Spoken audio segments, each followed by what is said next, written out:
नमस्कार मंडळीत, आज होती होळी आणि मी सकाळी सकाळी स्कूटी घेऊन निघालो होळी खेळायला.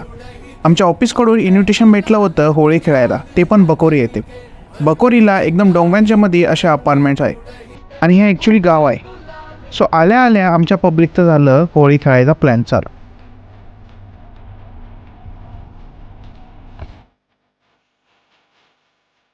होळी खेळून झाल्यावर आम्ही आलो वरती आमच्या सरांच्या इथे चहा पाणी घ्यायला. चहा पाणी घेऊन झाल्यानंतर चला म्हटलं एक सेल्फी व्हिडिओ तरी काढूयात सर्वांसोबत. मी निघालो रिटर्न. थँक्यू.